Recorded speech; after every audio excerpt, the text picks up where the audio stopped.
All right. Well, I think first of all, good morning, good evening to everybody. I know there's people in the east coast of Australia, so good. Well, it's lunchtime for you. Here in Western Australia and also Japan. Hi, Dave. We're early morning. I know there's people also in Africa coming, so I think you're middle of the night for you. Respect to you. Europe, of course, we're around midnight-ish, depending where you are. And then if we go into the, where are we? The east coast of the US, I think you're evening and late afternoon, isn't it, on the west coast? And there is a lady in Hawaii coming. It's early afternoon. So I think we're doing the whole journey around the world here, and lots of people from lots of different places. So welcome to all of you. And we're going to start the process now. This is a talk on how to improve your connection to spirit. It really was originally talking about trance mediumship, but it will cover evidential mediumship as well. If also I'll cover other modalities at the same time. So it will work into healing as well. But you'll find mainly it's evidential and trance mediumship. It seems that's where many people have most of their can I call them challenges or difficulties? It's there that we're going to address this. At the end of this talk, I will upload the video into YouTube, and everybody will get an email with the link to YouTube and also a handout from today's talk with the key points. There is also within the email some free things for you. There's a free course that you can have, and some free other things. I think there's about 5 or 6 free things within the email. Use them as much as you want to. It's all actually been designed so that we cover not just the topic today, but some of the other material will be covered through different courses which are available as well, which I'll explain a little bit more as we go through that as well. Firstly, I'd like to thank Julie, who is co-hosting today. She's been, we've been friends for quite some time, and she's here as part of her groups as well. So she has a little computer problem, as you can see. Doesn't normally wag her head. I'm going to get on my other one. So entertaining. How to get a neck problem, but she'll sort that out in her own time. All right, so I'm going to begin flashbacks to Max Headroom. I'll begin the process. Just briefly about me for those I don't know. I think I recognize many faces, but there are a few I don't know as well. My journey into mediumship really wasn't one as a, let's say, as a child connecting to spirit or seeing grandmother at the end of the bed or anything like that. My journey into mediumship happened in a very different way for me. Back in early 2000s, I was beginning a process of meditation and learning meditation. I think it was about 2002 or 3, might have been 2004. And in learning meditation during that part of the process, I actually received, I suppose you would call it a blessing, and a blessing which hit me on the top of the head. It's quite a long story, but if you would like to, on the bio on the website, it will tell you in more detail. But from that blessing, which actually ended up happening 3 times to me,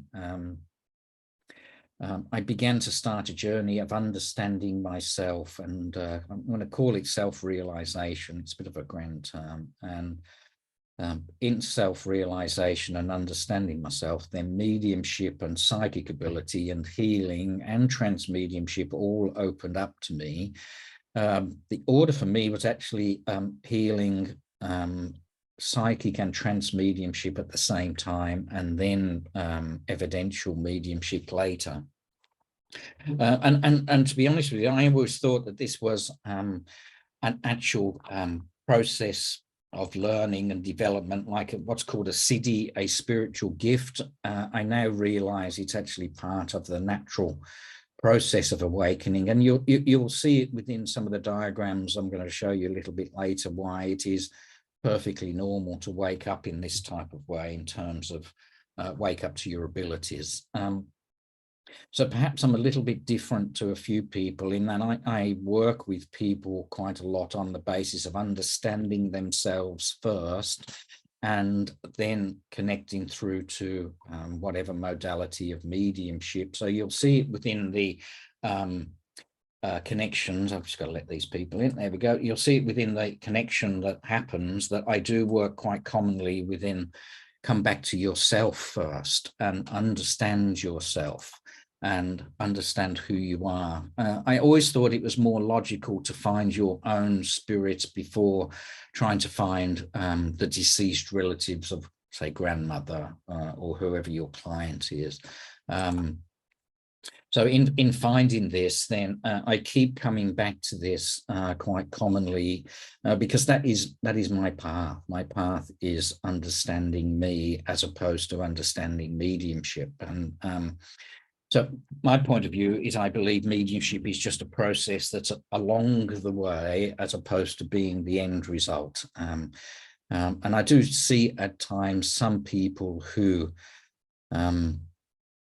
find mediumship a little hollow as they go through the work and find that they are looking for something a little bit more. And the first thing we do is explore why that is, of course, and explore what's going on for that person before we start to look at things in a deeper level. But in finding yourself first, for me, I think I then discover everything else just opens very easily. I found particularly transmediumship, healing and psychic ability open very comfortably without much effort or even training. Evidential mediumship was slightly different, took a little bit more work. But now I find that everything happens very naturally, and the process happens very naturally and works quite comfortably and easily. Anybody that practices for a period of time goes past some of the initial nerves and feelings that arise, and perhaps that's where I am.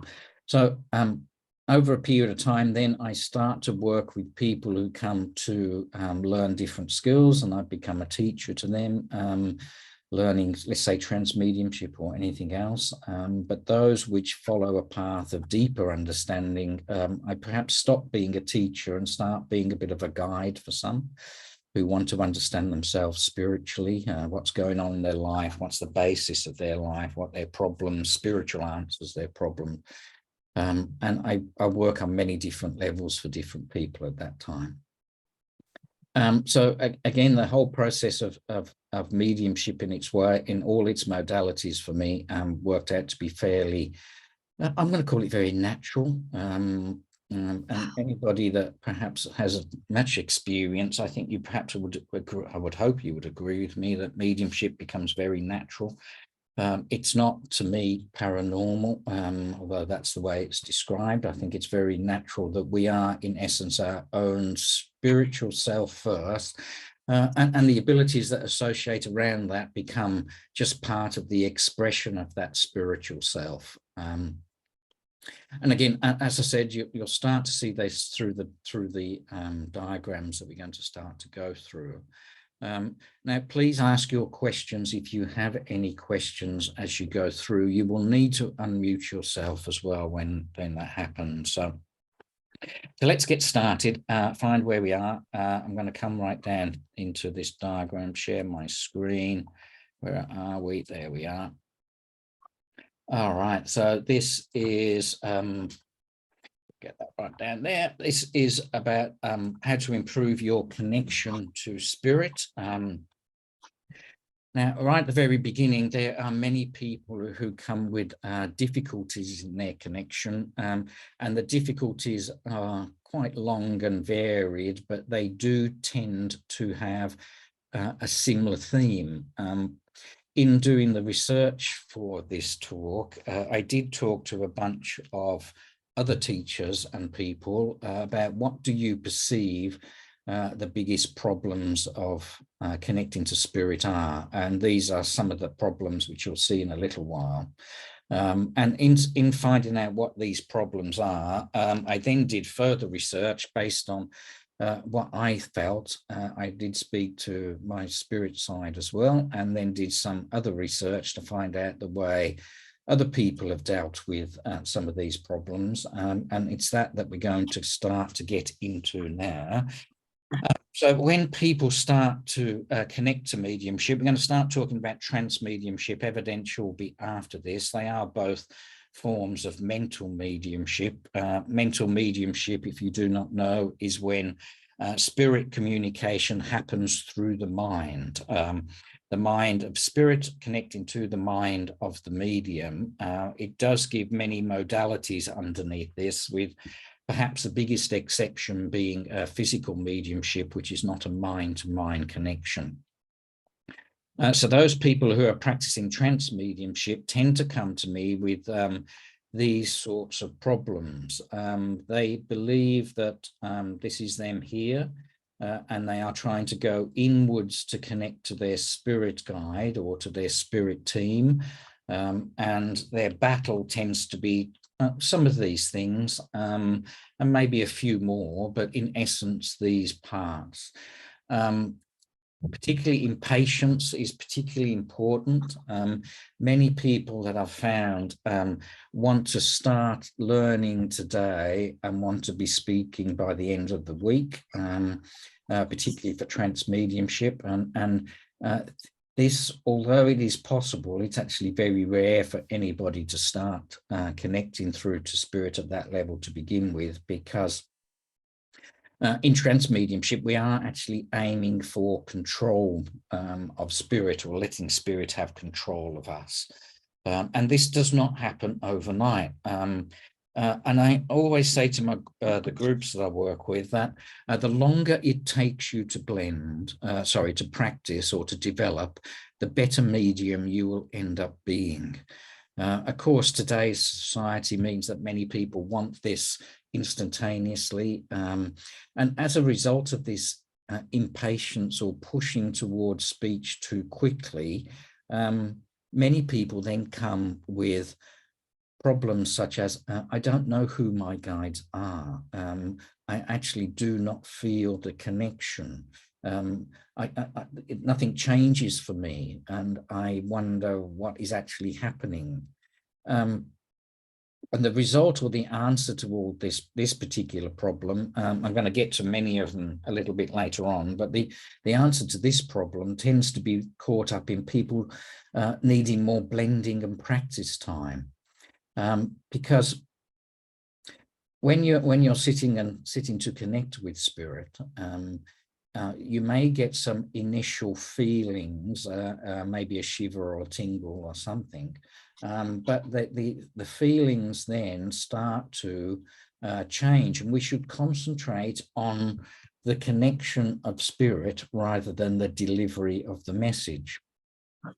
And the connection of spirit in particular, because with trance mediumship, we are trying to stop the spirit standing to one side and allow them to blend with our mind, and the mind then start to have influence from the spirit world, not from our own memories, experiences, beliefs, values, or anything else.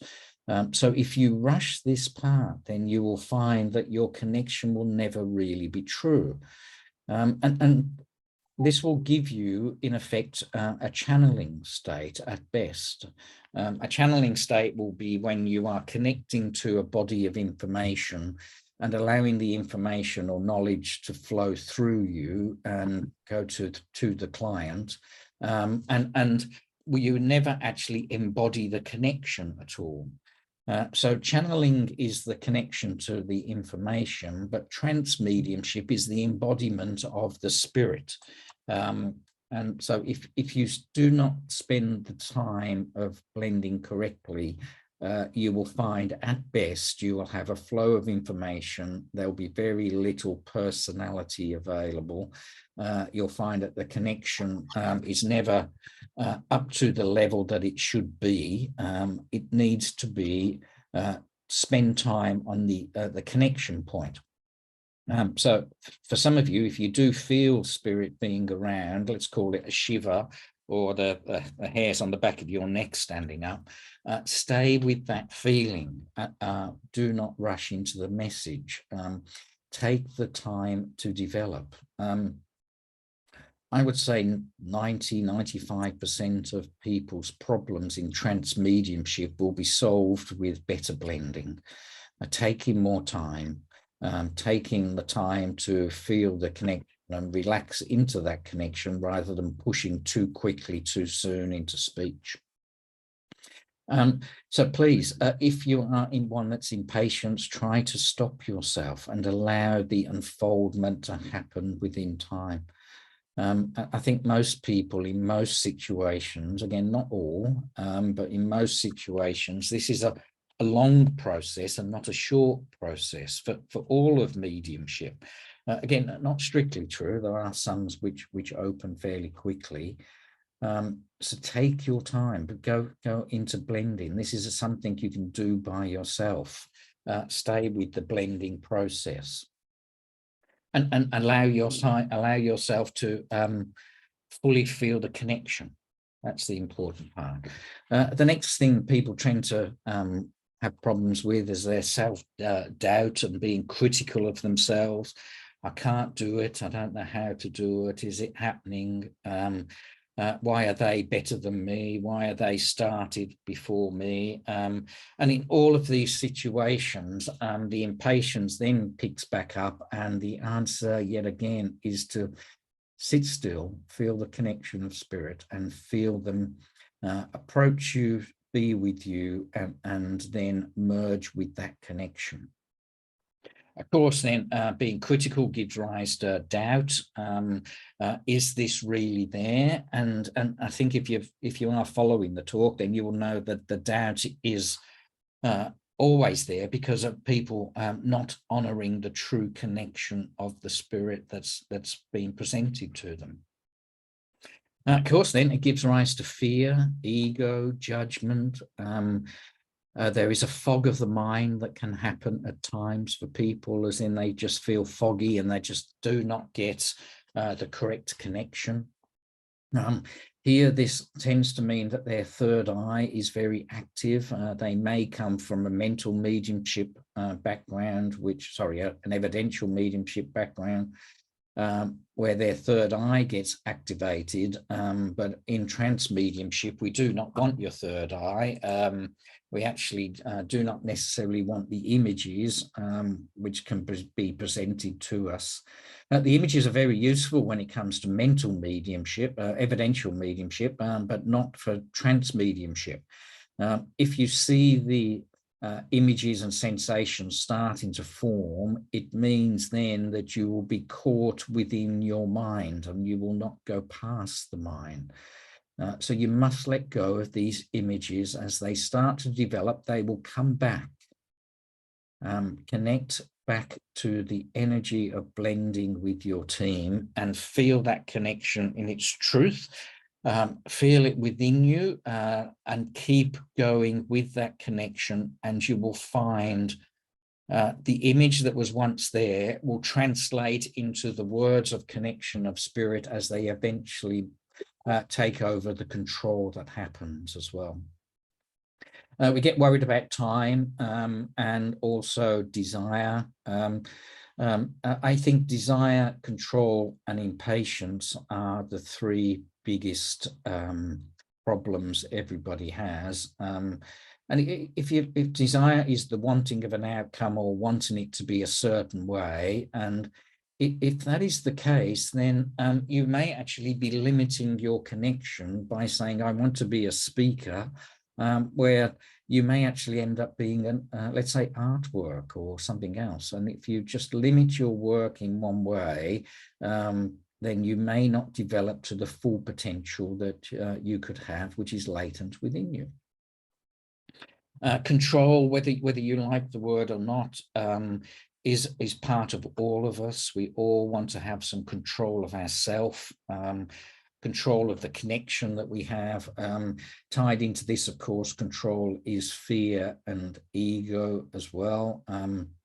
Trance mediumship is often called control mediumship, and where spirit team have control of your mind, and in having control of your mind, will have control of your body as well.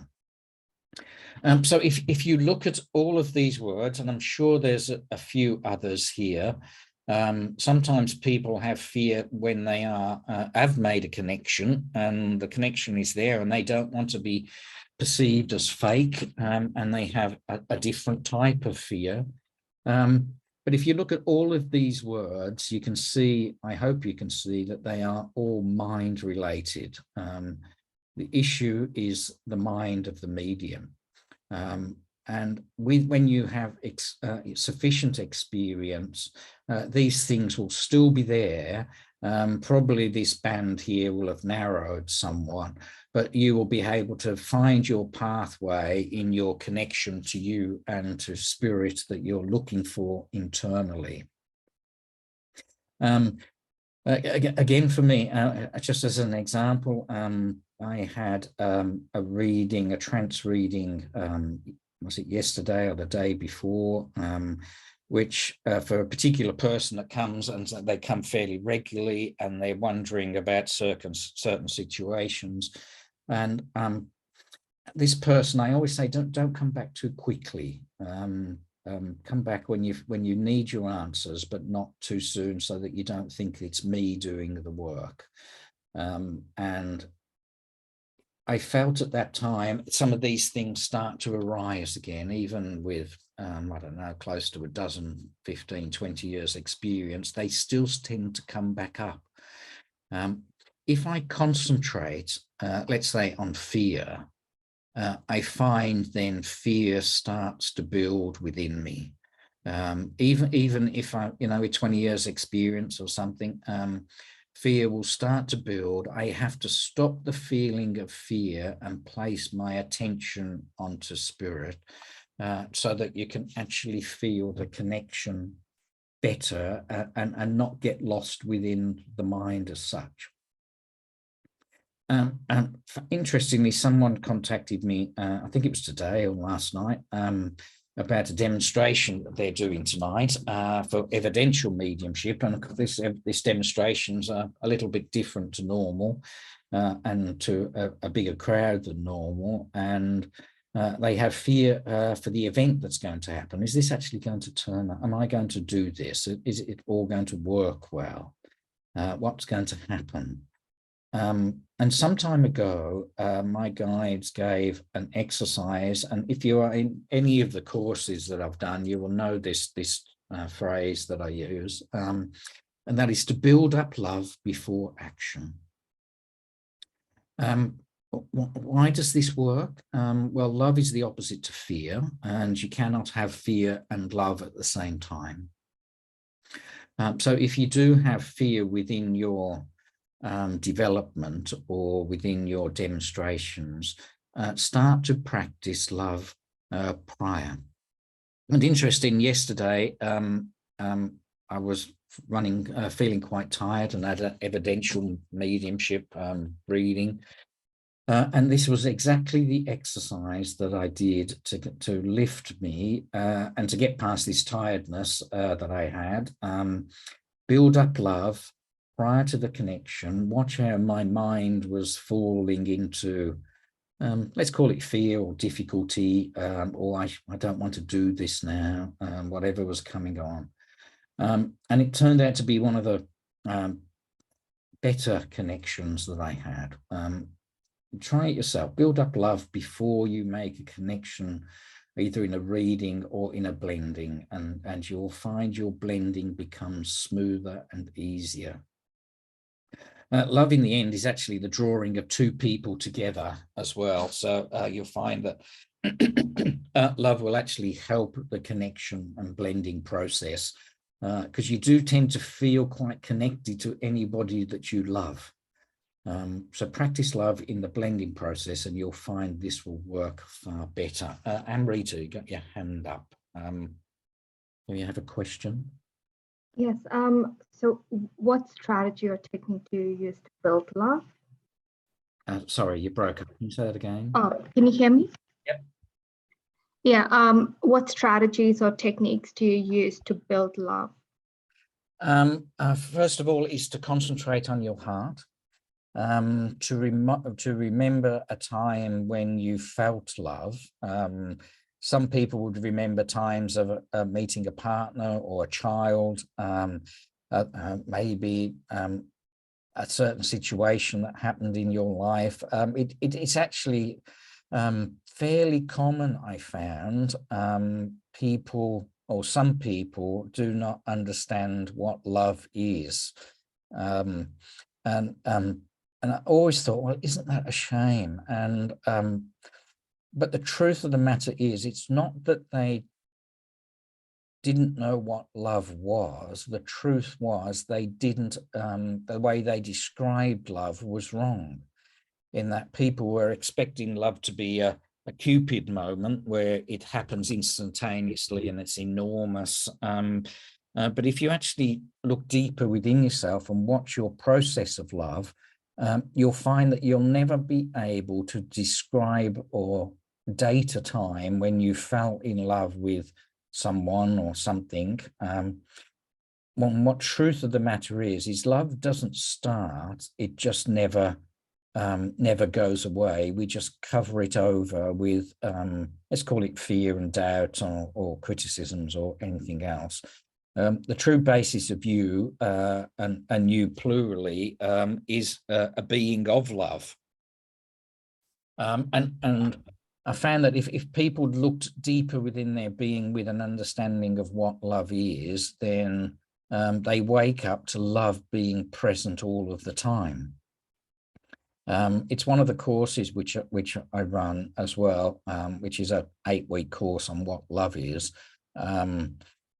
It may sound a little cliche or a little romantic, but in essence, the spirit and the connection between you and spirit is based in love. If there's not love in your connection, then there is, let's call it a deeper journey for you to take. Again, I'm not talking specifically to you, Amrita, just generally. Love is within you, and love is actually around you. And love, in fact, is, at least in part, part of the spiritual qualities that you have. So just remember a time of love, and you'll find that just that remembering will add energy to it, and in adding energy to it, you'll find that it builds. Practice that, if you like. Practice coming back to your heart and feeling the connection. Because love brings two people into one, and two people connecting together, then it will improve your connecting through to your spirit team. And love negates all of these things, because love is the basis of your heart. And again, if you look at all those words on the screen, which I said are mind related, the truth of the matter is your mind and your heart are always in battle. Your heart wants to give and give and give and love everybody, love everything. But your head says, hang on a minute. Is this person worthy of it? Is this the right situation? Will I be hurt? Will I be damaged? But your heart doesn't care about that. Your heart just says, well, let's just love. And interestingly, this will come up in a bit later in the talk, but those who are heart-based people will actually find that their connection through to, let's say, psychic ability and eventually into mediumship or healing ability will be very natural for them. Head-based people, logic-based people, and people that get some of this in here have trouble with spirit connection, at least at times when their logical mind is running. I might just pause that bit of a chat there because it's going to come up a little bit later. I hope that's answered your question, Amrita. So just to recap, you can see here, as a trance medium, we're trying to go inwards to spirit, and the mind is in the way and throws up all of these problems. And it is the mind, in essence, which is the veil between spirit and yourself. And it's all of this is false. All of it is false. None of it actually exists until you create it. Fear doesn't exist until you make it. Same with control, desire, anything else. And if that is true, you are creating the very obstacles that you are trying to get past. Then the work that needs to take place is one of calming the mind and relaxing the mind and putting it to ease over what needs to happen over a period of time. Let's move on a little bit. So here, trance medium trying to make the connection, but the mind is in the way and the journey is inwards generally. But when we go into evidential mediumship, it's the opposite way around. You're here and you're trying to reach out to spirit. At least in the early days, you perceive that's what's going to happen. You're trying to find where spirit are when you're practicing, developing, to say, where are you? And then you do lots of effort in going back to spirit and saying, where are you? Who are you? What is your name? What was your job? Whatever it is that you're trying to get as evidence. So there tends to be lots of effort as you reach outwards. And evidential mediumship is known as active mediumship. So actively trying to do the work and make a connection. Again, with experience, you begin to realize that spirit is not over there, that it is actually connected directly to you, and you don't have to go so far to try and find the answers that you want. Spirit comes to you very easily with experience. It's just a very gentle shift of the mind, and your spirit team are sitting right next to you and they're waiting to give the evidence to the person. You've just got to open up to the present. So yet again, the same sort of problems start to happen, all mind related. Again, I won't go into them in detail, but they are minds or mental problems that you have to work through. Remember, you are working through the mind and the mind is in the way of what you're trying to do. So you just have to find your pathway through all of this to make the connection that starts to happen. So with both types of mediumship, trance mediumship and evidential mediumship, the mind is the problem, not solely the problem, but most often the problem. And the truth of the matter is, if I go to the next slide, is for both people, it is spirit here and it's spirit there. It is the belief of this falseness that exists here. And again, try in any form of mediumship, not to acknowledge your fears or doubts and expect everything to happen. Find the love of connection that is sitting already with you, and in doing that, you'll find that the mind also comes to ease. Again, when we start to look at the next few slides, you'll see this in other ways. So this is why, because the mind is the issue and we're trying to find spirit underneath the mind, if you like, or outside of the mind, your practice of time is what's going to take place to get rid of all of these obstacles.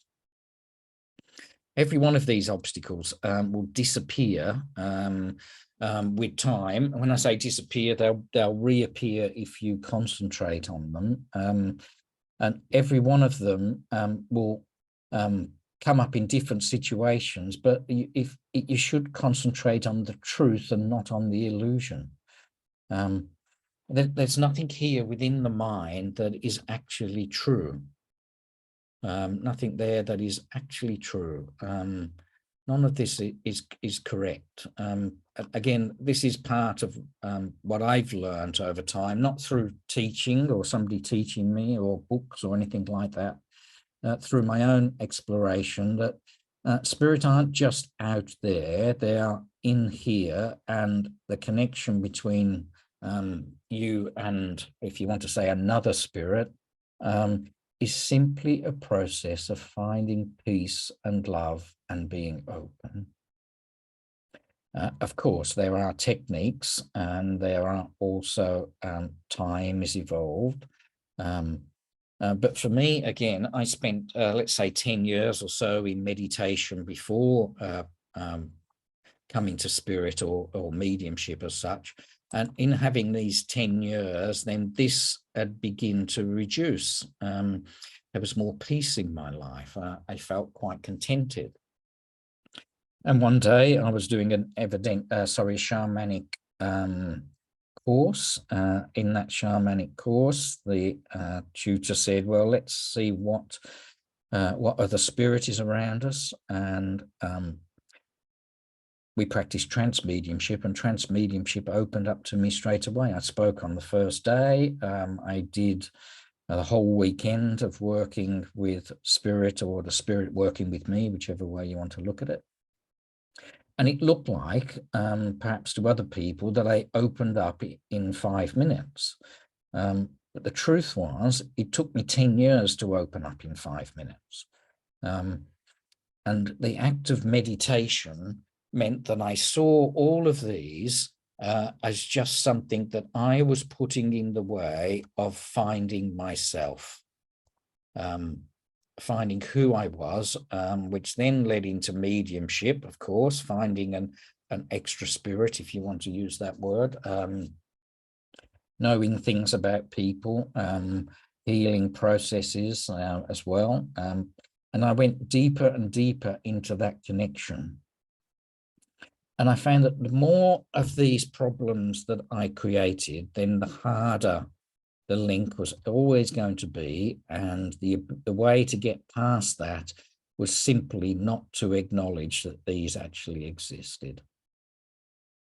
That sounds fairly simple, doesn't it? But it actually took me quite some time to realize that. If you think that you have fear, then you will have fear.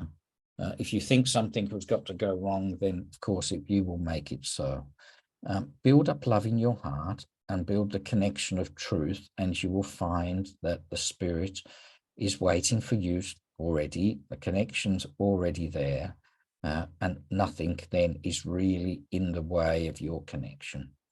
Because in essence, if it is true that, which I know it to be true because I've discovered it, if it is true that we are all one, then what is it that's in the way? It's only this stuff that gets in that way. You and the grandmother or your spirit guides or anybody else is already connected to you. It's only you that's making it difficult. Now, that's very easy to say as an experienced practitioner, but as somebody that's learning and developing, of course, you may not realize this yet. So the important thing, again, is find your stillness, find your connection, work with the mind, and take the time that is required to do it. If it took you 5 years to develop, you'll be a far better medium than somebody, generally speaking, somebody that takes 5 weeks. But of course, society wants everything in 5 minutes, doesn't it? So let's have a look at this again in a slightly different way, and then you'll see what I mean. Here we have the left and right sides of your brain. The left side of the brain is generally associated as more male. It is not only male, but it's associated more male. It is the conscious side of your brain. Tends to be in a beta or beta state of vibration. And here we have logic, intellect, structure, order, detail, single focus. If you being a male, you'll see yourself generally here. And interestingly, again, this talk has been put together logically. So it's been worked through this side of my brain. And people here tend to get quite stuck here. Because there's order and control, people who work on the left side of the brain find it very difficult to go outside of that side of the brain. So they find it difficult to go from a beta state down over into an alpha state. And I always find for those who are interested in their realization or understanding themselves, the left side of the brain that they may use is very good for finding who you are, learning about you. You can look inwards quite well and you can see yourself quite well, but you can't get out of it so easy. So it's the left side, and again, if we just say male, that's not true because you do get female here, but the male side then tends to get trapped within trying to understand spirit mediumship all the time and can't get away from it. Whereas those on the right side of the brain, which is a lot more female side, again, there are males obviously in this side, but here we have imagination, intuition, creativity, imagery, symbols, other things as well. And if you look at that, you can see that this tends to be the mediumistic or psychic side of your brain. If you can see intuition here, instinct, imagination, these are quite foundational skills for mediumship. And your intuition comes from this side. It's an alpha state. So here, there's less structure. There is more feeling, more emotion. The negative of this side is quite easily anybody that is very right side dominant can get lost in, let's say, lost in love, lost in their imagination, lost in the emotion. And here you can see also that there is a shift in our society at the moment away from here, the left side, going more into right side, and more into, if you want to call it the sacred feminine. This is starting to pick up over here. Perhaps a potential negative here is everything could become far more imaginative and lost in the emotion and not so much structure, which is also required. You know, don't ignore this, but this is where we're going with mediumship here.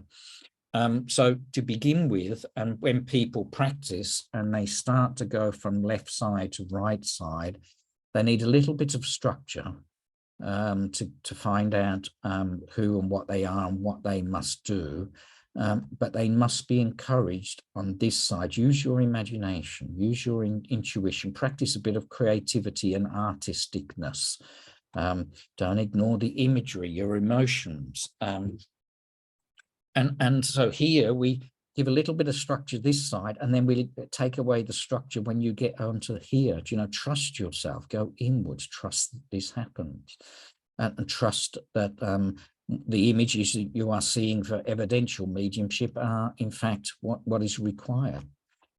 So because this then, the work is to go from left side to right side, the practice of intuition, if I just use that word, it doesn't have to be intuition solely, but the practice of intuition is actually foundational for all types of mediumship.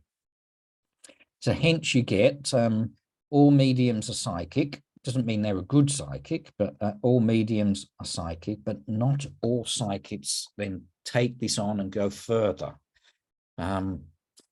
Personally, I'm not one that believes that mediums are born. I believe mediums can be trained because we all have access to this side and then can go a little bit further with it.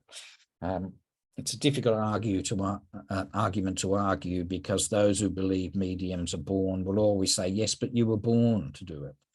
But there is very little evidence that they can provide for that. So here, by practicing these arts, whatever they are, again, let's talk imagery, could be music as well.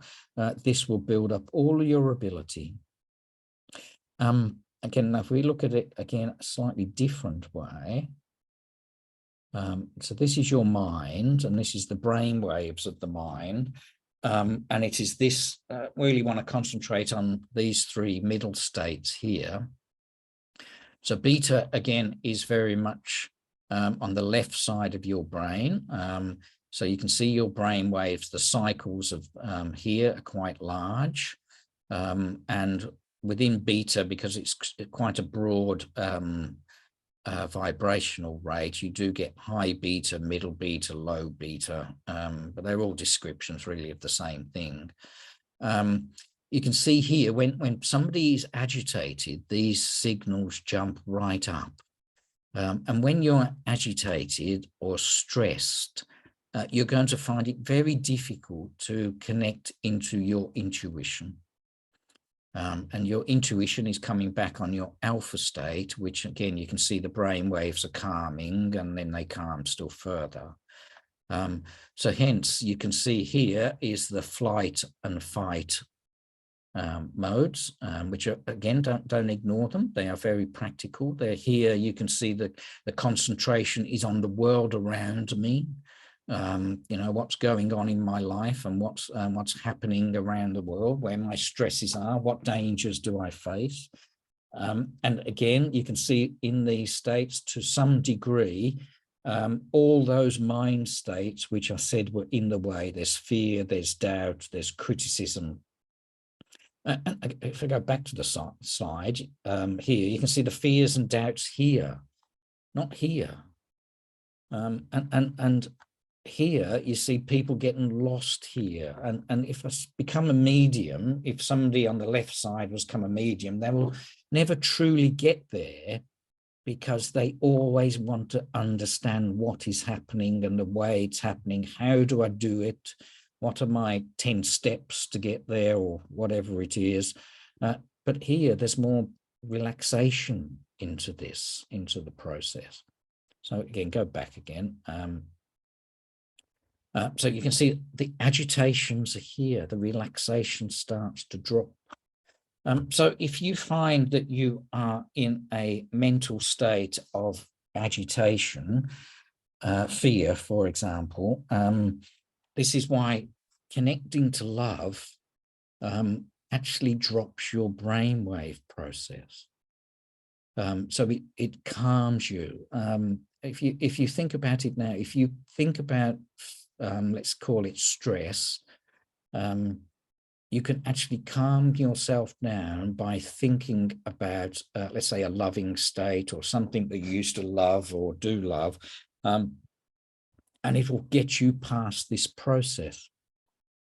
Again, you can see why meditation is important here. And this, when I thought initially it was a spiritual gift, meditation is actually just a very natural way of changing your beta brain waves deeper into other brain waves, and your connection will happen far easier.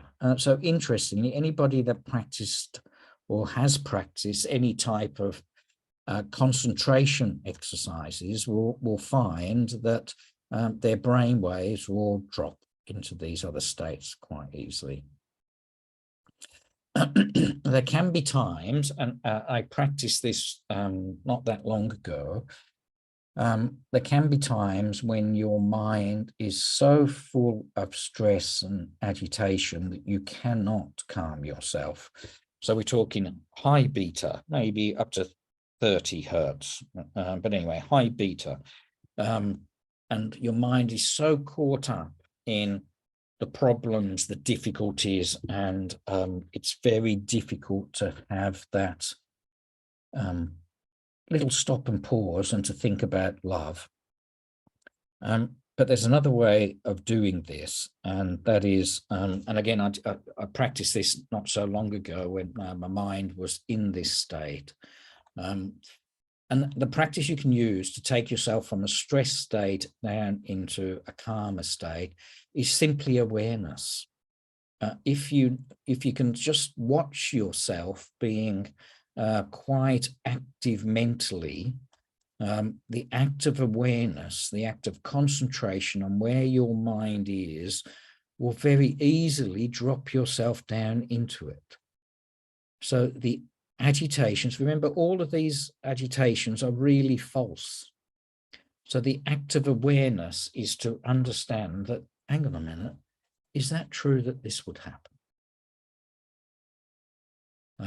Because your mind is getting caught on something, and here we make a mountain out of a molehill, and your mind is getting caught, and if you can just see yourself working in a beta state, you'll very naturally drop to an alpha state. Again, a little bit of time, but it happens almost instaantly. And again, I know this from experience. I practice this if it ever happens to me during the day. Some days I get so much that's got to be done in 5 minutes, of course, as we all do. And the act of awareness will see through all of your obstacles.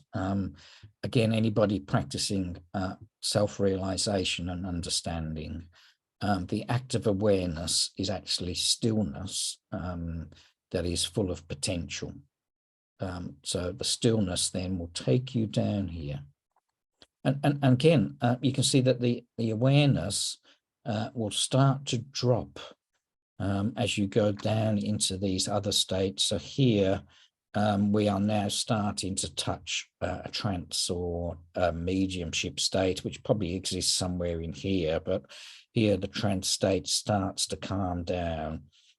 So if you do have fear, ego, agitation, doubt, all those words that are used, you're not going to make a connection.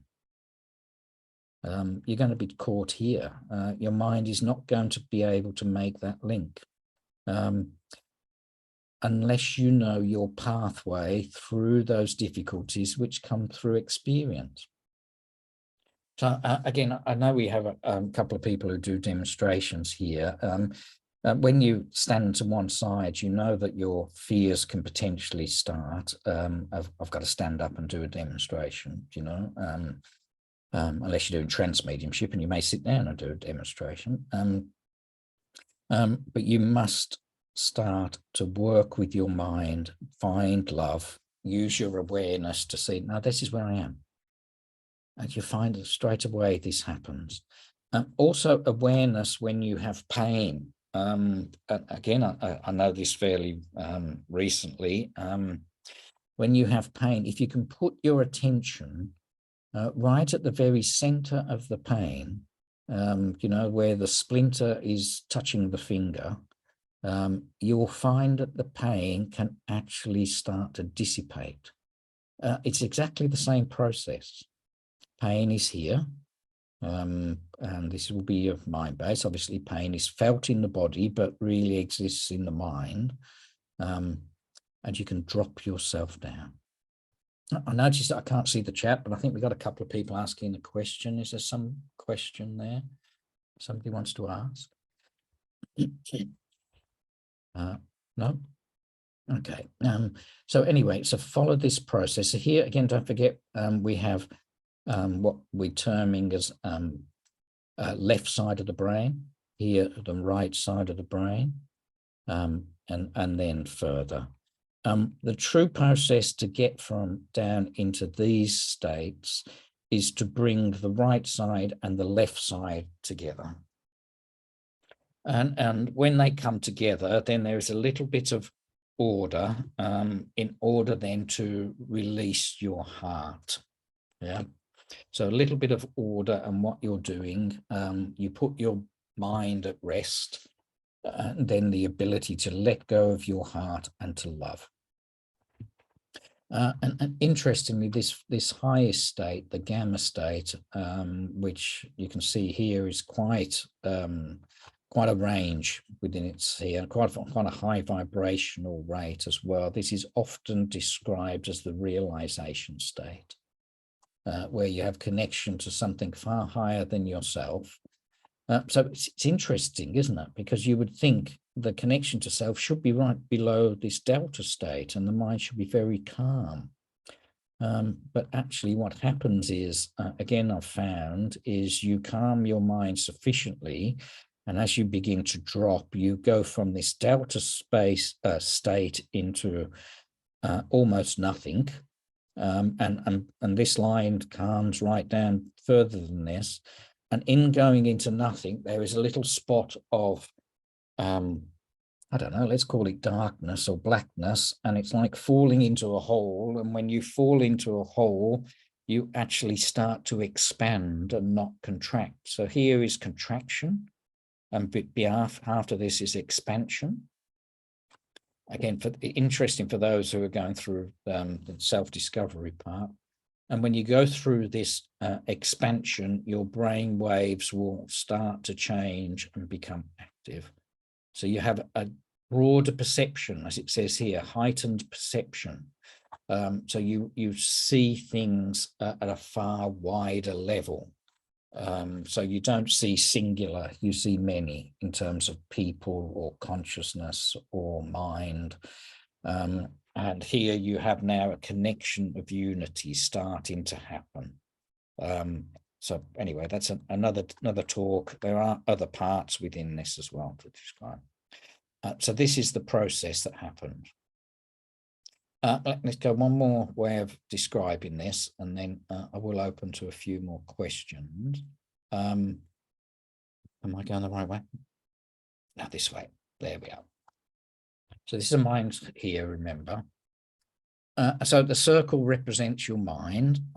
Perhaps we should draw a nice little nose on the front here and a couple of eyes as we're looking downwards. The truth is your alpha state, which is this state we're wanting here, you're already there. 95% of your life is already within this state. So you're already very innately psychic and intuitive, all within this state. The better state, the logical side, actually only represents a very small proportion of this state. But it takes up a lot of, let's say, a lot of your mind. Your logic can become very dominant. So the act of awareness takes you down into this deeper alpha state, and why your meditation will drop you into this state. Now, what I found really interesting when I was looking at this is that if you think of a newborn or a young child, they do not have any better state activity because they have no logical perceptions when they're just months or a couple of years old. So they haven't learned logic yet. It starts, but they haven't learned it. So they're very much more alpha state, not solely, but a lot more alpha state. So if alpha state, again, is the state of intuition, this is why children also become very psychic or have naturally psychic skills. And I'm sure we all know stories of, 7-year-olds seeing people, etc. It's because they haven't learned not to. But they soon learn not to. So they jump from this very naturally psychic into this logical world. And then we spend the rest of our life trying to stop this logical world and come back into this stage. So the act of meditation pulls your mind downwards, stops this flow, looking over here, stops this flow of this agitation and drops you down into the far more calm state. So when I said at the part you are already connected to spirit or your intuition, this is the explanation. You're already connected to your own subconscious state, your alpha state. And you have all these states and all the others all working all at the same time, but one is dominant, and often it is this state of fear that's dominant. And this state of fear, which looks like, or it feels like, that you have raging within you. But it's based on falseness. It's not based on truth. And the way to get from here into here is, well, not solely meditation, but meditation is one. Just awareness will take you into this state as well, will drop you down into this state of awareness. So when I said for me that I thought maybe this gift had come out as a gift, the truth for me, when you look at this, it wasn't a gift at all. It was actually a very natural way, and a very not easy necessarily, a very simple way of stop being here and start to open up your perception of awareness here. And this takes time. I can't emphasize enough, very, very few people will meditate and get your mind calm or out of the way or unagitated within the first week. Yet often people come for trance mediumship or probably mental evidential mediumship and expect it to happen in a very short period of time. It's not the way it works. So if you are perceiving problems in your any part of your mediumship, or if you want your connection to spirit, let's use the title of the talk, if you want to improve your connection to spirit, this is what we're trying to get out of the way. And we're trying to use meditation to drop us into this 95% zone. Now, when I started to do the research on this to make sure what I was talking about, or I felt I knew was happening, I was very shocked with that number, 95%. I could probably go 50-50 or something, but 95% of your intuition is already within you now. So you just have to wake up to it. Wake up to your intuition. And the way you wake up is not just meditation, but the awareness that you have it, the awareness it's there. And again, awareness is great for getting you moving your state, but may not always keep you in this state unless you have some practice. So we could change this word meditation to sitting in the power.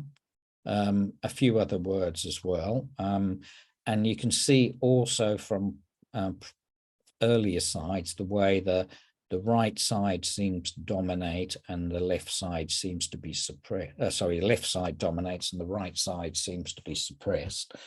And hopefully you can see within here where your perceived problems actually lie. And it all lies in the belief of here. And your way out of here is meditation, sitting in the power, awareness exercises, going past the difficulties that here. And so if I go back a few slides, where are we? Like here. So again, this is where this diagram gets proven to be true. You are already connected to your intuition, if you want. And within your intuition, of course, it is a step from the intuition into your mediumship ability. And again, in the research and doing this, I went back in time a little bit to look at what some other people believed and what their belief and practices was. And I found a lovely brief paragraph on what Gordon Higginson used to train. He said he was with a bunch of very experienced mediums who were confidently doing readings and demonstrations. And what he discovered was they had very little psychic ability. So he was improving these mediums by them practicing psychic ability. So the exercise was given that in the first, the first class or the first week or whatever it was, they were doing remote viewing and psychometry. And this is the reason why they are firming up this platform of connection, looking past all of this, which you would think as an experienced mediums is there, but not so dominant. And they were proving their platform of being psychic. Again, as I said at the beginning, good psychics do not necessarily make good mediums, and good mediums do not necessarily make good psychics. But mediums generally will have a perception of energy which comes through the development of learning psychic ability. So a simple act of trusting your intuition, trusting your feelings, honoring when you feel like you've got to ring Mary, by even working with tarot cards, if that's your gig, working with ribbons or colors or buttons or pieces of string, or do a fire readings or cloud readings or anything else. But within all of those, all the clairs exist within your psychic ability, that they start within being psychic, and they develop then beyond psychic, and to make this connection for evidential mediums outside. So again, part of your development, hopefully you can see within the diagram, is to work with your mind, find your little bit of peace, recognize when you're not in a alpha state, for example, or not in a true spirit connection state. Recognize at times when there's stress in your life, what you should do about it. And also do not ignore the development of all psychic work. It's not always needed, but you will find that the more you practice it, the better spirit connection you will be. Personally, I love psychic work, but not everybody does. So anyway, I find this helps quite a bit. So what I did in time, and it is over the 10 years or so of practice, that I started to write and teach people of this area, all about here. So you could recognize ego. And interestingly, not long ago, there was a talk I did on ego, and then followed up by I think it was an 8-week or 9-week course, looking purely at what the ego is. Now, you all have probably some kind of idea of what you think it is, and it's not necessarily telling everybody how good you are. Ego creeps up in many other ways. And I remember when doing the detail of what we were going to study over a period of time, when we was talking about ego, saying in that document, when you first start this journey of looking at ego, you're going to get more shocks than you are going to get realizations. Because ego creeps up on you. It gives you time. The world of time and ego are very strongly linked. It gives you judgment of others, critical of others and self. It gives you comparison. It gives you many other things anyway. And in recognizing where your ego is, then you come quite simply here. And I remember doing another course, which was called Ego, the Biggest Block to Spirit, for exactly this reason as well.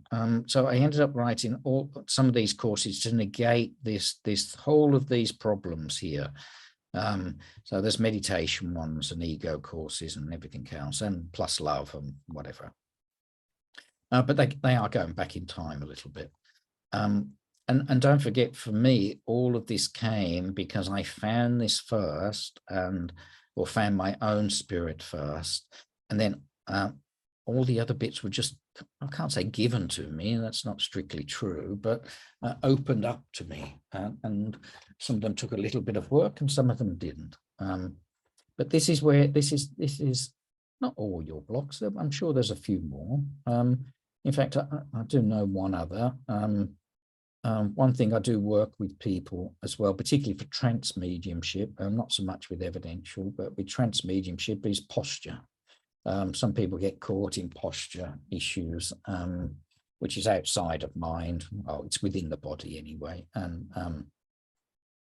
But virtually all of the rest are mind related, are not true, just believed to be true, but they are very strong when you start to develop. This is a very strong problem. And if you are just on your early days development, you probably won't believe me when I say doubt or fear, it doesn't exist. It's only when you find it down here that you realize that you believed in all of this rubbish that you didn't need to.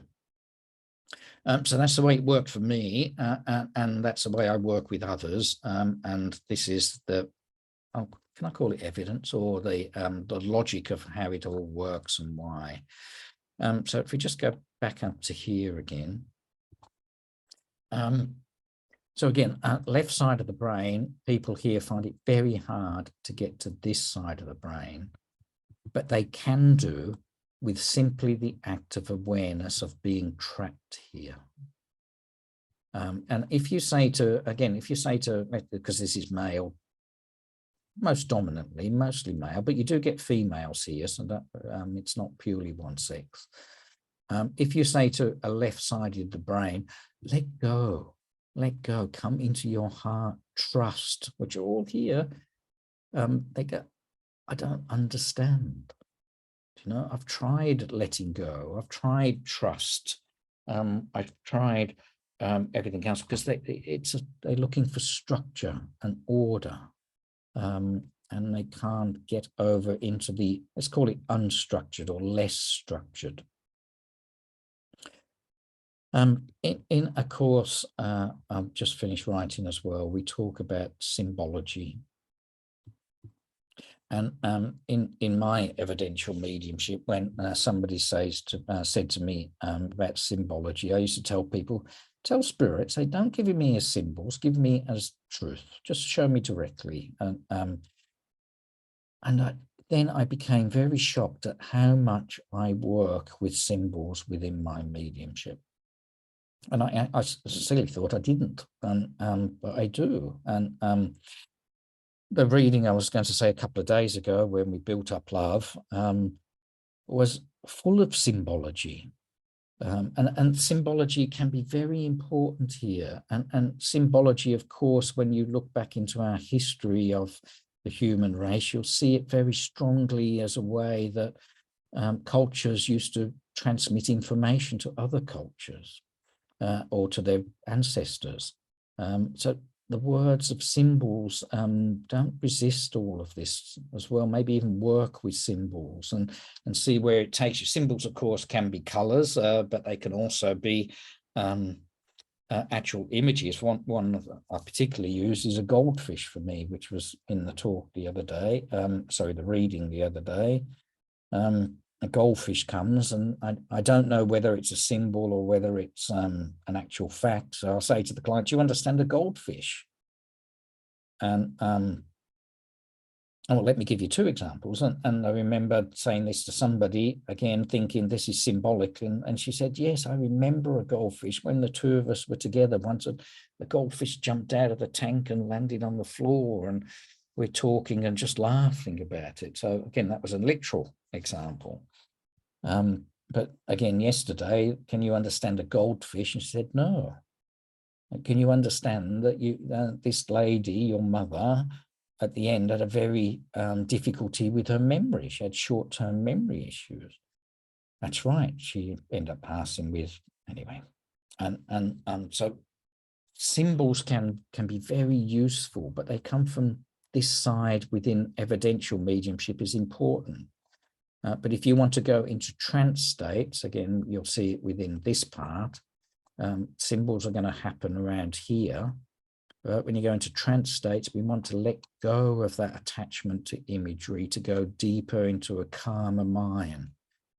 So again, you can see how some trance mediums won't let themselves drop into the connection because they get caught up in the initial images and messages. In my own trance mediumship, and on the way to demonstrations, I always used to say to my guide, you are going to turn up, aren't you? You know, I've got 40 people coming, you are going to be there. And of course, that's my fear, my ego. And then I used to say, just give me the first words you're going to talk about. Tell me what you're going to talk about. and I used to get nothing. And of course, then the fear picks up again, and I go back to, you are going to turn up, you know, and I'm sure you understand. And then I would sit for the blending that starts at the start of the demonstration. And in the first, I don't know, about a minute away from the actual connection taking over, the first words come. We're here to talk about love, whatever the words are. And I have to let go of them again. Okay, now I've got the words, I've appeased my fear. Let go of the words, stop. Let's concentrate on that feeling, that sensation, the tingles, the buzzes, the hairs standing on the end. Honor that connection. Because if I don't, I won't drop deep enough. I'll still get caught up in the message. I have to let go a bit more, no more. And then all of a sudden, I drop down wherever I am in here. I'm not really sure, but it'd be somewhere here. I then let go, and those first words get spoken. Hello, we're here to talk about love, whatever it is. And then I let go a little bit more, and the fear has dropped. If they are here, thank you for that. And the fear has stopped, and I let go a bit more. And then I drop into whatever state, and the memory and awareness disappears for a while.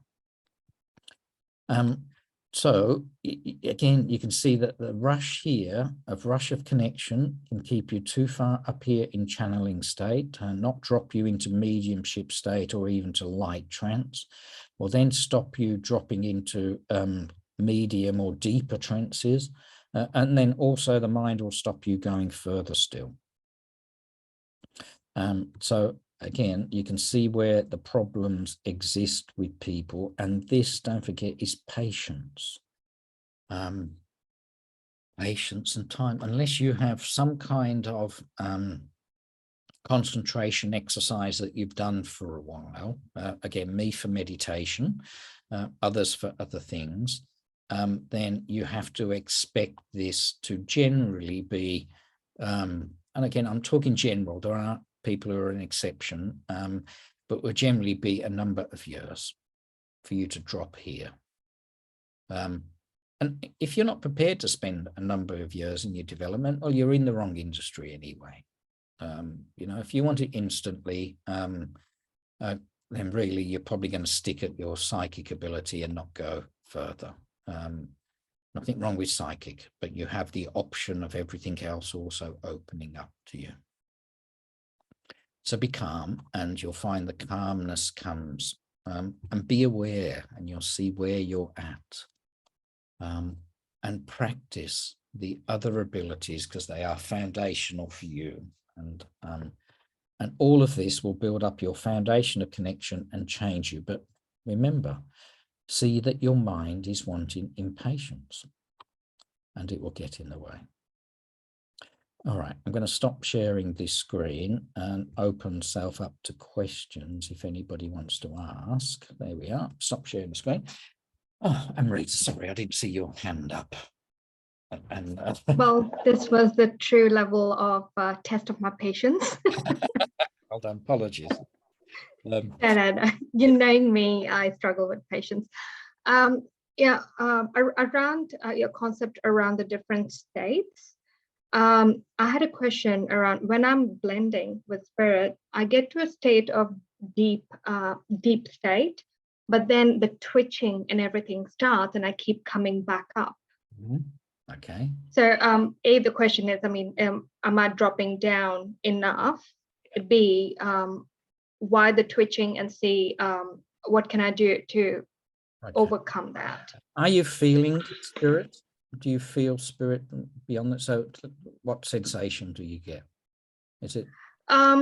It depends. I get more physical sensations. Sometimes it is heart, but most of the times I'll have tingling around the top of my head, depending on the different guides that blend with me. Okay. Concentrate on that tingling and not on the twitching of the body. and you'll find that by placing your awareness on the twitches of the body, it does not go away. Okay? Constant, where you put your attention, that's where your energy goes. Where your energy goes, that's where what will build. Yeah. So don't concentrate on, it's the same as the message. Don't concentrate on the message, concentrate on the feeling, the sensation, and then you will find you're concentrating on spirit and not on mind. Do you see what I mean? Do you get me? Or in this case, you're concentrating on spirit and not on body. Yeah. So if you want, it's interesting you say that, because when the twitching actually starts, I'm already quite deep, so I'm not feeling anything. I don't have any awareness, and that's when my hand would just go like this or something like that. But the twitching brings you back up from this state up to this state. Well, that's the point I'm making. So concentrate on the spirit and not on the feeling and sensation you'll have, and that will allow you to ignore it. It's like, as I said, if you concentrate on fear, then all that exists is fear. You know what I mean? But so then don't concentrate on fear, concentrate on, let's say, something useful. And in this case, we said love, but in this case, we could say the connection of it happening, and find that connection. And then I always use the story of in the advanced mediumship, we do, well, in the beginning mediumship, we do music, which is very gentle and soft, and in advance, we do something more ABBA or AC/DC or whatever, do you know, something more upbeat. The idea being is so that you do not concentrate on it. That all these distractions around you don't concentrate on, you concentrate on your connection, and that then will boost your connection. Because as soon as your mind goes to sing the song of ABBA or whatever, well, then you will lose the true connection of spirit, you know. And you'll jump up mind state. If you look at the brain, think of the brainwave, you'll go from a calm state into singing the song, you know. And so concentrate on the connection and not on the message is what's important. Thank you. I did see a hand of, I think it was Christy, but you seem to have disappeared off my screen, Christy. But, I did, but you answered my question with Amira, because I was going to ask you, when I am an evidential medium, and when I do blend with spirit, I feel them, the tingling. And so it really resonated with me when you said that just focus on that and not the message. And of course, as soon as I started to talk and express what I was feeling from spirit, if I were not accurate, that tingling would back off. And when I was accurate, it would get stronger. So I was just trying to see if that was pretty much the same thing you were telling Amira, leaning into spirit rather than physical. There's another phrase I use quite commonly, and that is let spirit do the work.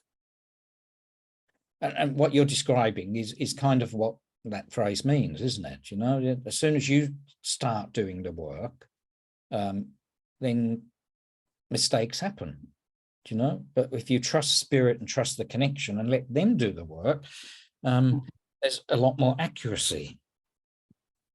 Exactly. So the mistake that you're making is you're doing it. Yep, exactly. And so we'll stop doing it. You know, again, it seems very simple and flippant. Right. I know that. Working on it. It's difficult. and to just let it happen. And it really comes down to a philosophy of, are you spirit or are you not? And if you are spirit, then that's why it's natural, you know, because you're just being who and what you are, you know. And the connection's natural. So that's why the difficulty is both control and ego, because we're used to working, let's call it unnaturally, unnatural state. And that's why love takes us back to our natural state, doesn't it? You can see it. It does. Does, you know, and you know, when you love someone, let's say you know your child or your partner or your dog, when you love someone, you begin to think the same, don't you? And you begin, for a while, you begin to, you know each other, and some of that's a bit of experience.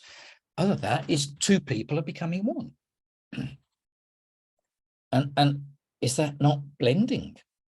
So why don't you just love spirit? And of course, you can't love spirit until you have a little bit of confidence that they're there in the beginning. Do you see what I mean? And so, Well, see, I tried in evidential mediumship. It's only yesterday, because I wasn't in the mood for the reading at that stage. I'm sure you may know that I was tired. I was going, I really could do with not doing it, and I don't like that feeling in me when it comes, but it was there. And this was about sometime early in the morning as well. It wasn't, you know, I'd only just started, you know what I mean? And my ego picked up and thinking, why? Anyway, luckily I was aware enough to realize I practiced the exercise of build up love before action. And it turned out to be a fantastic reading with all this strange, quirky stuff. Stuff that I just couldn't know. And I'm thinking, this can't be right as I'm delivering it. And the client's going, yep, I get it. I get it. Do you? Really? That's supposed to be a no? I think it's going to be no, but she was giving me anyway, and it was all working perfectly. Can I just Yep. ask something else? I mean, you talk about love, it start building up that love, and makes perfect sense to be able to just let it flow at that point. But I'm always, if of the mind, there are several people that don't have self-love. And wouldn't you say that, I'm asking, I mean, they have to learn self-love to be able to get there. Yeah. What do you think?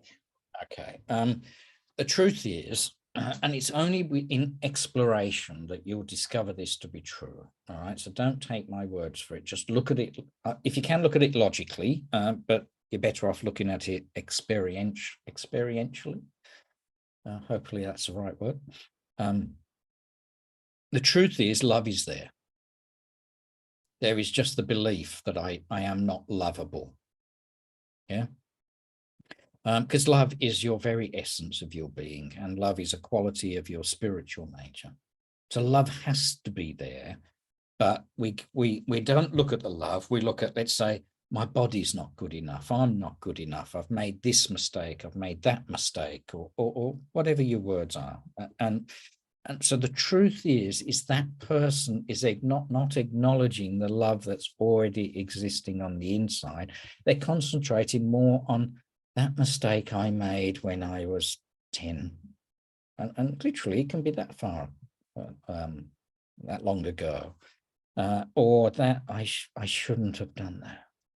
I said those words and they were wrong. You know what I mean? There's all these judgments, and they build up to such an extent that they become this hard, frosty layer. Is it frosty? Anyway, hard, frosty layer that's in the way of the natural state of your heart. And the natural state of your heart is love, be carefree, give away. I don't care about me. I will give to that person. And you see it with empaths, don't you? Empaths are generally very loving, kind, caring, considerate towards other people more than self, etc. And they give away the very love, but they're also generally are very hurt themselves. I'm not good enough, you know, etc. But how can you give away something you do not have? So how can they love another person if they do not have love inside them?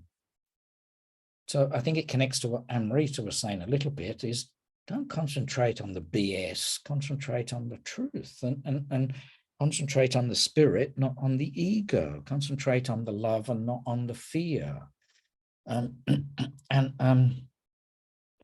You see, this doesn't sound fun. If you, I don't know, go to some places, it doesn't sound fundamental in mediumship, does it? You know, you don't know. Today's lesson is learning how to love in mediumship, but in essence, it is foundational, isn't it? And that's why discovery of self led me to see what I mean. And I think I would have put me down as one of these people that had never experienced love back then. You know, I'd have been on that list, you know what I mean? And then somebody said love, and I go, what the, do you know, what is it? Do you know what I mean? I've never loved anything. But the truth is, when I looked at it, I just found my description was, I was waiting for cacao, you know, but really love just creeps up. Do you know what I mean? Love gentle, it creeps up, it's there. We awaken to love, we don't discover it. Yeah, Teresa's underlying message is to know thyself. Well, I suppose, Teresa, that's my journey and my way, and hence why I believe mediums are can be trained. Not everybody's willing to do it because they get stuck in different parts of the brain. But for me, if you do know yourself and know your natural nature, is that the right word? Know your nature, which is natural. Then it becomes a lot easier. And I know there's a friend here where my guides use this example to her all the time. I don't know why, but anyway, if you think of it, I'm going to see you smile, but I can't see your face. If you think of an orange, you can't stop an orange being an orange. Now you can cover it up, can't you? You can cover it up with a green cloth and say it's an apple, but it's not. If you know what I mean? All you have to do is just be the orange, don't you? You know, and that's what I'm saying to you. If you want to be spirit, you've got to stop not being spirit. Do you get me? And in which case, what is it that's not being spirit? Well, it's your ego and the belief in the piece of cloth that's making the orange look green. Do you know? It's something for me that I have some passion over, and because I know it to be, I suppose, my truth, but my truth means I have a bit of an understanding on an underneath level, and that's the way that I think people should work. But I guess other people may not. But if you're not working with your truth, then you are working with your BS. And don't be surprised if it don't work. All right. Anybody else got any questions? There's a hand up there. Hey, Deborah, how you doing? Hi, Mark. Thank you for this generous teaching. Right. May I ask an evidential mediumship more kind of question? Mm-hmm. And is it your understanding that if we are truly blended with spirit, then detailed information will come to us? Is it the necessary result from a strong connection? And I ask because personally, I very much feel like I have a very visceral, physical awareness of my connection, and yet I don't think that my ability to give practical, detailed evidence is available to me to the level I would like. All right. When I was doing the research for this talk, and it's in a course which I haven't finished writing yet on mediumship, but anyway, is that during our process we gain certain beliefs which are not always based in fact. And one of those beliefs, let me give you an example, is that clairaudience is very Okay, and to some degree, clairaudience is probably a true clairaudience. I mean, can be the have more obstacle to it than some of the others. So to answer your question, then it's not that you cannot access the information. The information has to be there. You know, the information of the deceased relative has to be there. Part of the machinery or mechanics may be at fault. So is the fault with spirit, or is the fault with the connection, or is the fault with the medium? That's probably, let's say, the only three possibilities. Maybe there's a bit more, but well, you got to say, well, spirit should know, so you can't say the fault is there. So the fault can only be either with the medium or the connection to spirit, can't it? If that logic is true. So it would tell me then the exploration for you would be in somewhere within there. Either your mechanics are, let's say, are slightly off, or you need a bit more time, practice, skill, whatever, to go with it. Because it can't be any other way. There are some other ways, but potentially you could say the client isn't ready for the message today. You know, there are a few ifs and buts, but the so it will tell me that it really is a case for you of practice, patience, experience, and maybe some technique, because it can't be anything else. Really as simple as that, really, isn't it? You know, I know you wanted me to say take this tablet and everything could be right in the morning, but the unfortunately I've taken them all myself. The all right. I hope that. I appreciate it. That's all right. Okay. Amrita, you don't want a tablet as well, do you? Or do you? Oh, bring it on, all of them. All right. Okay. My question is, when I was doing the course with you at that time, my speaking skills and the accuracy was pretty strong. And I've noticed in the last few months, it has reduced. The clarity of knowing that what I was delivering was 100% correct, and the confidence I had delivering that, and also the kind of evidence that used to come forward was really, really accurate. And since I've noticed there's been not that much confidence and accuracy. Okay. So the question is what specifically? Yes, the question is first, I mean, is it possible to be losing the connection, or it is just a part of development, or is it something that I should be doing, which I'm currently not doing? Okay. The when I have a holiday, and let's say it's an extended holiday, let's exaggerate, let's say it's for a year, right? I don't have a year holiday, but anyway, let's say it's a year. On the first day back, and I'm just about to go into the first reading or teaching or something, I think, has it gone? Do I still have it? Has it left me? And the truth is, it hasn't. It's like saying, all of a sudden, your true nature has gone.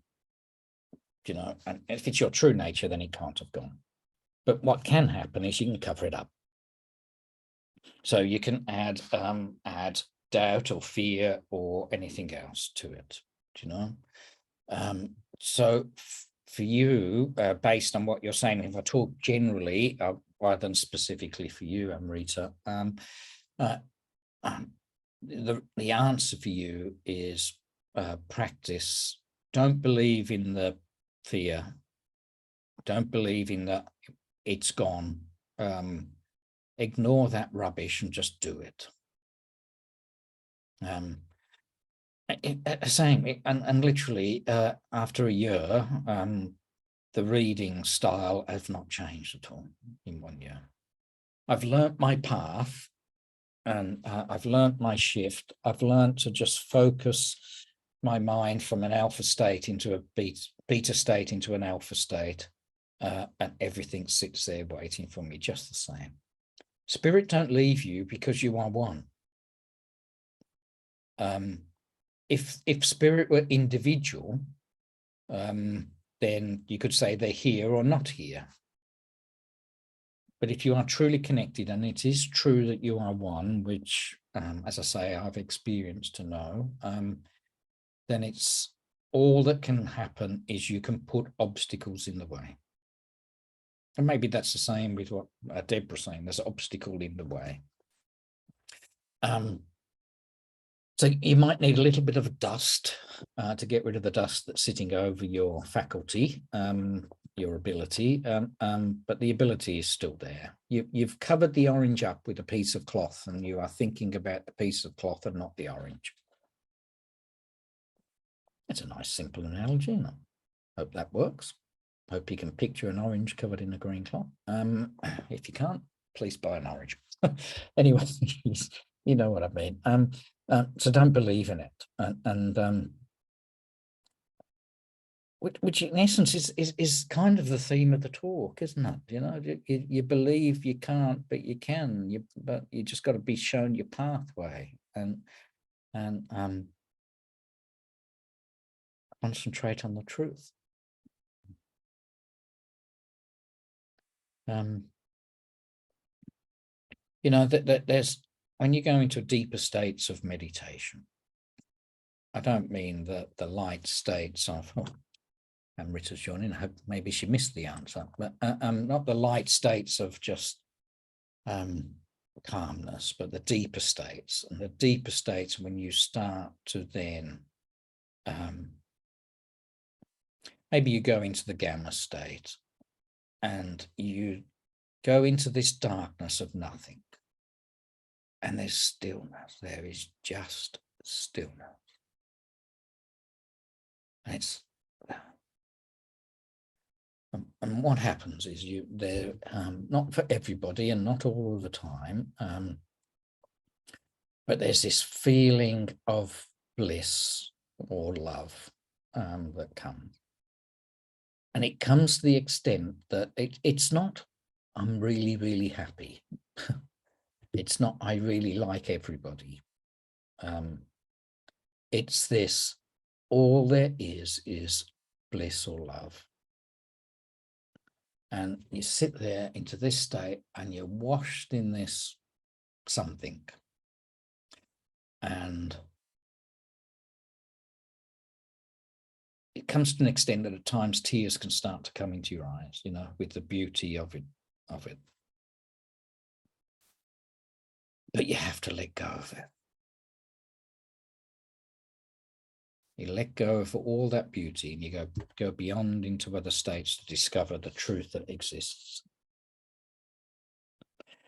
You see, mediumship can be full of beauty, and it also can be full of sometimes pain, and it can be what I believe a doorway to something more, not just the helping people with grief or proof of survival. I think it's more than that, and but it's like I am risking this, the beauty of mediumship, for example, when it is beautiful, as it was in that last reading for me, for realization that there is something more than that. Anyway, that was part of the process that I went through. I think we may have time for one more question. Is there anybody that nobody else? Hello, Maria. I thank you for doing this for us. I really enjoyed it tonight. My question to you is, I have no problem making the connection with spirit when I'm sitting in power, because I do sit in power every day. But the connection, I don't know if it's me, because I feel sometimes that I'm going to black out, like literally black out. I lose feeling, but I feel nauseous. My stomach starts turning and my ears just start ringing, and I start getting hot and cold sweats to the point that I need to get out of it. Is that normal? How do I move past it? Yeah. And what to do? Are you sitting in the power for trance mediumship or For evidential? both. I'm sitting in power for my mediumship, and then I do sitting blending for trance mediumship. Your way through this is to really the same answer. Don't concentrate on the sickness, the nausea, concentrate on the connection to spirit. Nausea and the feeling of energy around your solar plexus, which next comes up to your heart. So your feeling next will be a constriction on your chest or a pressure on your chest. Which will start as just a very light pressure and then feels like somebody's sitting on your chest, and then will go upwards as well. And so you're probably already getting this, are you? And Yes. If you are sitting so here we have the energy coming through on your solar plexus. Here we have the activation of your heart. Where it goes after this is now the important bit. If you are going for trance for the point of speaking, we should be going here. If we're and connecting to guides, the next expression is here. Do you know? So we want here and here. Yeah. If you're going evidential, you would miss the throat and go to eye. Sorry, third eye is what I meant. Not your left eye, but your third eye. Yes. You go to build up your connection. Anyway, so you will go here and here. Concentrate on your crown and you'll increase the connection of spirit. Concentrate here and you will feel the increase of energy. Here you'll feel the connection to other people. Yeah, here creativity and expression, of course. So all the clairs exist within these chakras, don't they? Now, if you look at feeling and feeling here, gut instinct of intuition, creativity and speech. Do you know what I mean? Clairvoyance, etc. But the connection of spirit needs to be in association with your crown.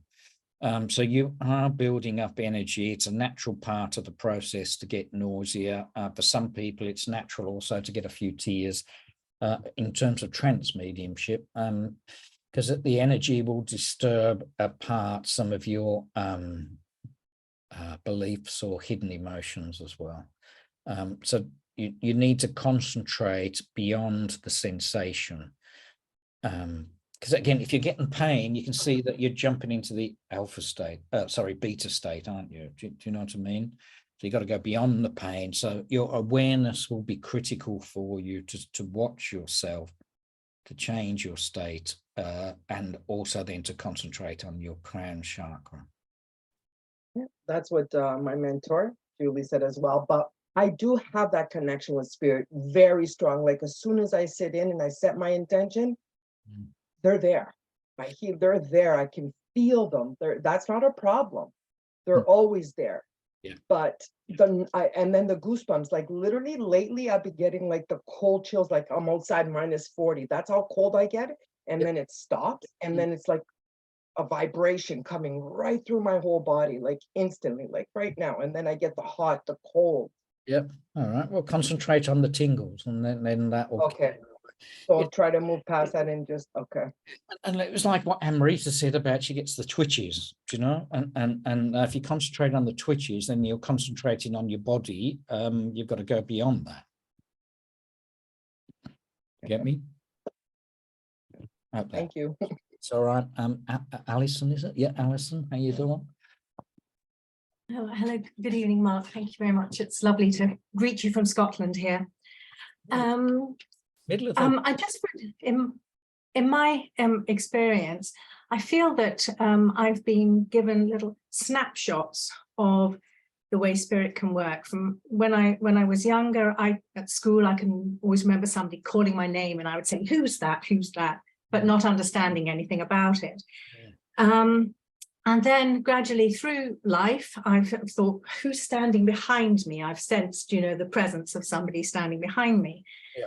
And then as I got older, always been interested and aware of things going on. But then I would get a knowing. I'd walk past a neighbor and think, oh, goodness, you're moving house. Just that knowing feeling that comes.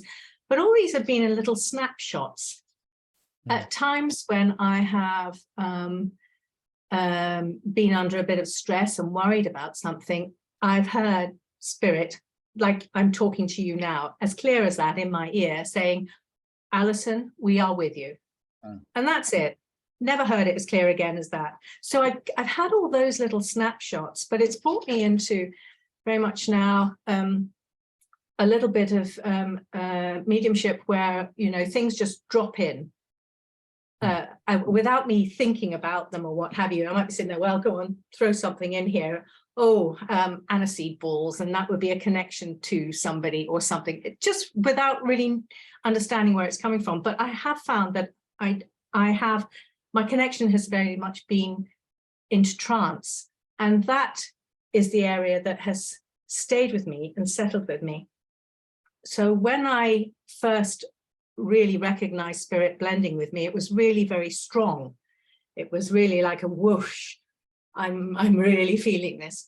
But the more I've got to I understand and blend, I realize sometimes it's so very subtle that it's almost just like, oh, there. Yeah. Okay. So sorry. It's which way do you want to go, or do you feel like you're going? Are you wanting to go to trance mediumship or evidential or somewhere else? Well, I feel that my trance is very settled. I have a lovely connection with my gentleman guide, and he seems to bring out some amazing wisdom sometimes, which I think, oh, that's clever. Where did he get that from? So I know it's definitely not me. But whether through trance some evidential things develop, or whether it's within this particular setting, there is more, much more within. I don't quite know. It's just that I found it interesting that I've just had kind of like snapshots all the way of what is available to you in the sweetie shop, so to speak, if you put it that way. What if you didn't have an expectation of either evidential or trance, and you just enjoyed the connection to spirit? Well, that's perfect. That's what I'm doing. Let them decide what you've got to do. You see, at times we all need, let's say, guidance or teaching or help with techniques or problems or whatever else, but which are very much on the physical realm. But your true teacher, of course, is your spiritual realm, isn't it? So your spirit, your guide. Why not just connect with them? There was a story, and again, I've used this example before, and I can't remember the names. Okay, there was a story of a guru in India that learned meditation, and in learning meditation, he used to give him an encyclopedia, and he would read the encyclopedia, and at the end of it would be able to recite any fact. Yeah, he just knew it all. And his words at the end was, he said, if I had my time again, I would not go through education. I would just learn meditation and how to access the knowledge. The point I'm making is, why don't you just trust in your spirit team and let them guide you? Yeah, okay. Happy to do so. Does that make sense? Because absolutely. They may take you down, let's say, automatic writing or drawing, or there may be healing, or you may be something else, you know. When we try to push it, then we end up with, we're just constantly pushing it, you know what I mean? Why not? This is why, again, connects back to the way I was. I found spirit first and go, you do it, do you know what I mean? You decide it. And then as long as your heart's involved with it, then there's a beauty that comes with it as well. And then you relax a little bit more and you go, well, you've put me here. You fix it. Do you know what I mean? And if this is what you want to do, you got to do it. Do you know? And do you see what I mean? And then you and then also your connection becomes one of trust and love, doesn't it? Mm. You see that? So don't worry about your modality. Just be your own truth. Sounds perfect to me. Thank you. Says, well, what a good answer. Pat myself on the back. I like that answer. The but the truth is, just be yourself. And oh, sorry, broke up. Hope you understand. Thank you. I do. Thank you. Laurie. Oh, yeah. Sorry, was that somebody? No, Lorianne. Hello. Hello. Thank you for doing this class. I've got a great refresher in many things that I've forgotten throughout my journey of my work by taking this class and rewriting things and going, oh yeah, oh yeah, oh yeah. So it's been lovely. Cool. Well, my question is this. Can you hear me? Yeah, gotcha. Okay. My question is this. There are times where I'm not working and I'm just doing normal human stuff, and I'll get the sensation that the spirit is there, and what I always get is like little energy bursts like on the top of your head, and then I know they're there. But then when I get those, which can be quite often, I will stand still or whatever I'm doing and say, well, who are you? The mental in your mind, and who are you? And I get nothing. And I know it's not just your body, doing whatever. I know some spirits there, So I'm just wondering, like, do you have any suggestions about that type of connection where you're not working, waiting for the connection, at making it, but it's just happening normally? Because I don't get anything when it just happens. Well, I'm going to put my hand up for the same thing, and I can be sitting there, and I get it's like I think somebody described a breeze coming over, but for me, it's like a wave of shiver, not a wave that comes up my legs, up my chest, whatever, and then I get tingles and down one side, and then of course exactly the same as what you're saying. My next thing is, well, who are you? What do you want? Etc. And everything goes quiet. I think, okay, yes, and I've had it a lot, and I've discovered that all I have to do with it is just let it be.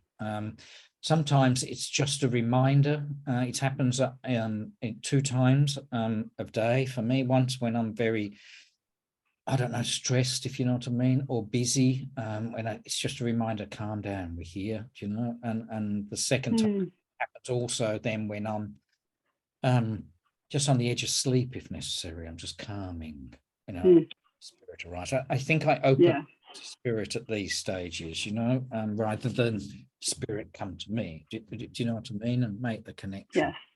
And I have noticed at times as well, now I don't know whether, again, this is perhaps slightly different, is that some people do this exactly the same thing, and then they see a spirit face, and the spirit face is grimacing.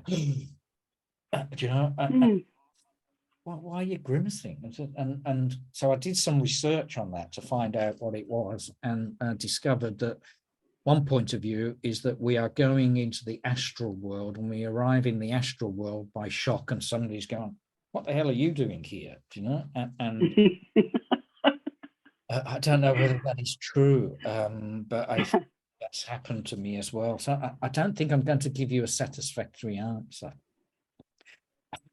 Well, it's nice to know that it happens to you too. So now I'm not feeling like I'm, even though I may do the work, but it's nice to know that it's not just happening to me, and that there's just no connection. There's no like, well, who are you? What do you want? Why are you here?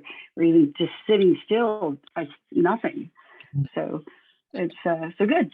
No, you answered my question by saying it happens to you too. So then I'm satisfied with that.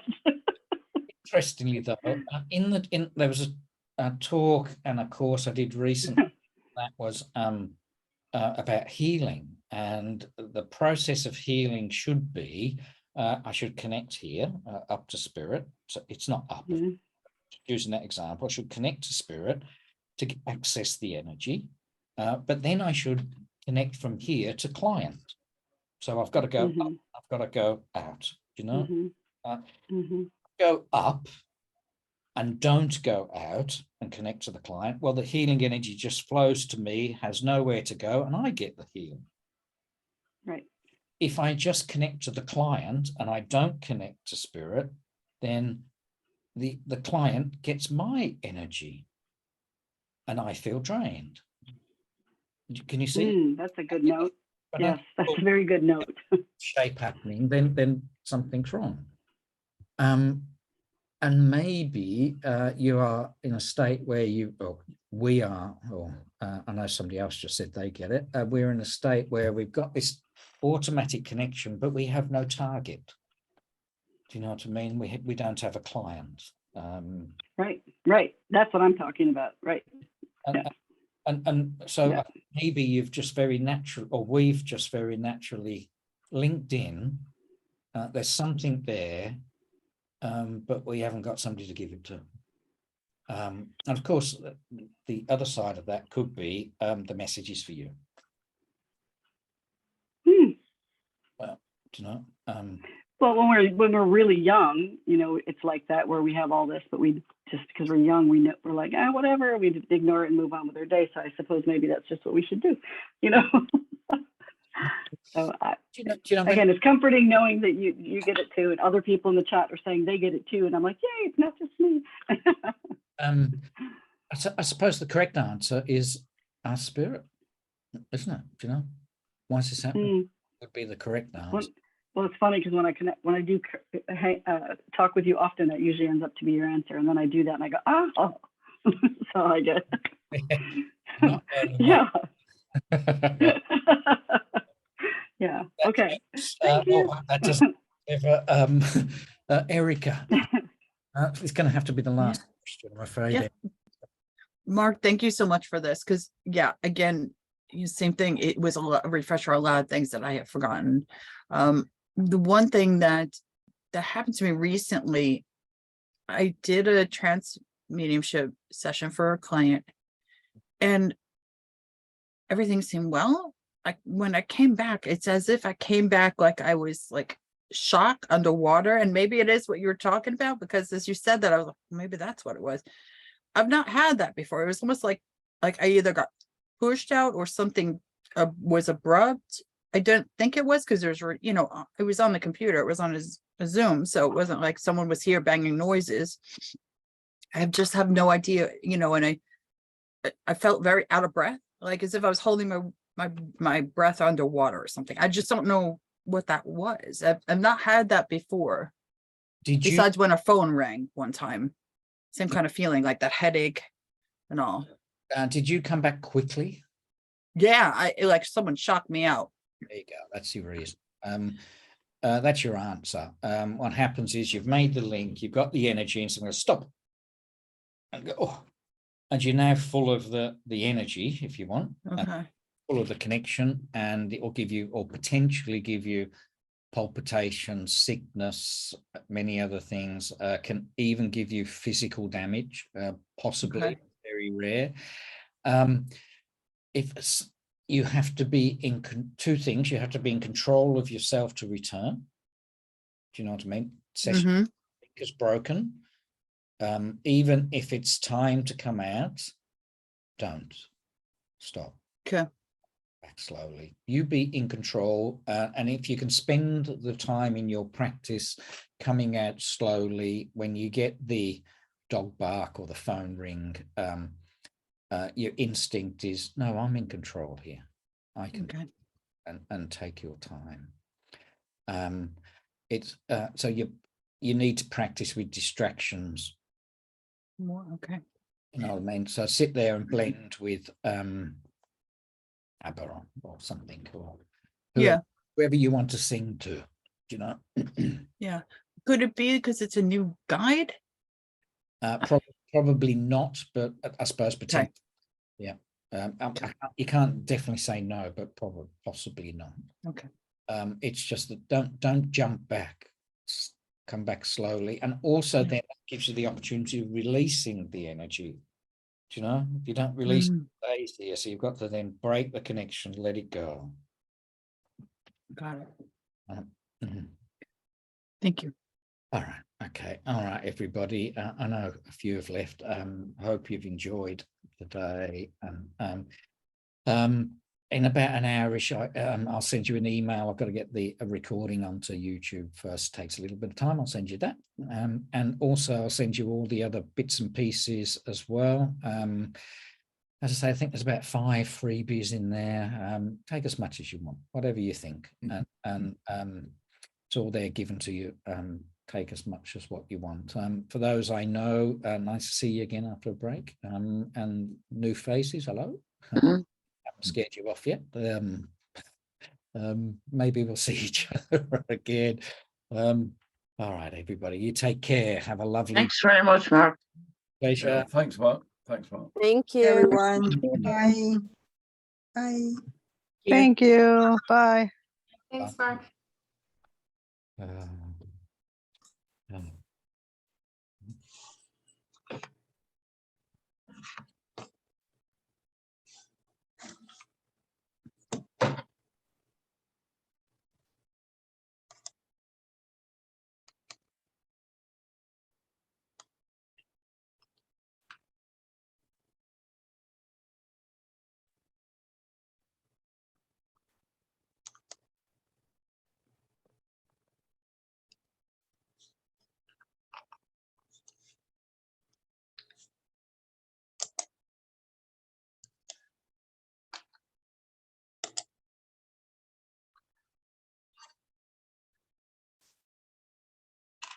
Hi. God, my camera on this laptop is terrible, but I will.